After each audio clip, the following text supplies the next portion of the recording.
آخر میں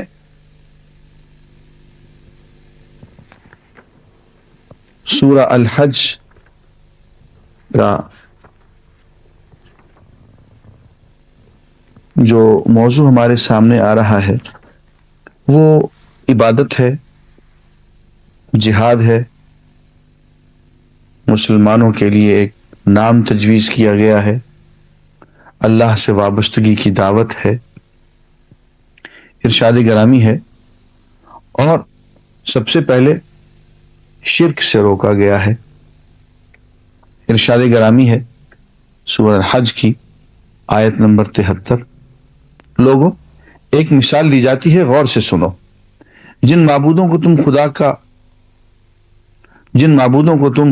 خدا کو چھوڑ کر پکارتے ہو، وہ سب مل کر ایک مکھی بھی پیدا کرنا چاہیں تو نہیں کر سکتے، بلکہ اگر مکھی ان سے کوئی چیز چھین لے جائے تو اسے چھڑا بھی نہیں سکتے۔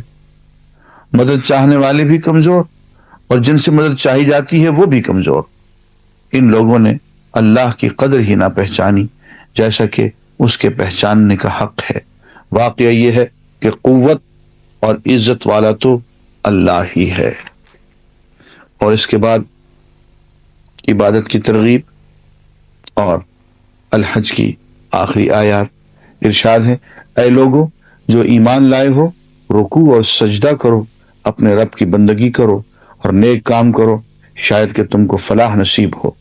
اللہ کی راہ میں جہاد کرو جیسا کہ جہاد کرنے کا حق ہے۔ اس نے تمہیں اپنے کام کے لیے چن لیا ہے اور دین میں تم پر کوئی تنگی نہیں رکھی۔ قائم ہو جاؤ اپنے باپ ابراہیم کی ملت پر۔